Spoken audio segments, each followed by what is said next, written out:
T'as une vie de merde, tu passes à côté de ton bonheur et tout le monde vit mieux que toi. Ça fait mal. Et c'est exactement ce qu'on veut que tu penses. Il y a un principe super simple qui explique ça. Ok, je te fais le schéma habituel. Tu prends ton téléphone, t'ouvres Insta, tu scrolles un peu, t'ouvres les stos et là, paf, des gens en soirée, voyage, expat, road trip, premier business, projet, que des trucs de ouf. Et surtout que des réussites. Les gens, ils ont une vie incroyable. Tout est mieux que toi. Et c'est vraiment instantané. Tu regardes ton écran et tu te dis... Putain, mais ma vie est plus la merde en fait. Ce phénomène en fait, il a été expliqué dans les années 90 par Dan Herman. Aujourd'hui, ça a pris une ampleur pas possible. Et tu sais à cause de quoi? Roulement de tambour. Les réseaux sociaux.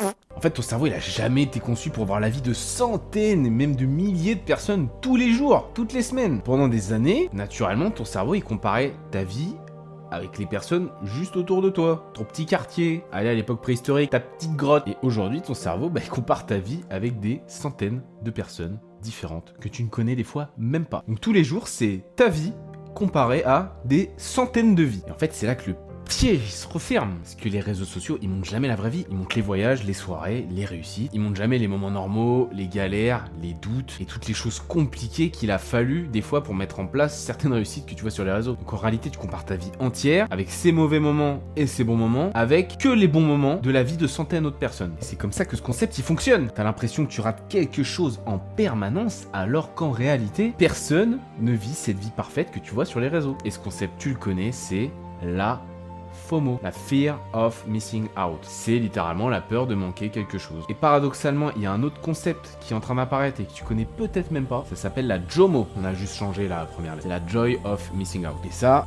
c'est l'inverse. C'est plutôt la joie de manquer certaines choses. Parce qu'en fait, la vérité, c'est que le moment où tu commences à vraiment vivre ta vie, c'est souvent le moment où tu arrêtes d'essayer de vivre celle des autres.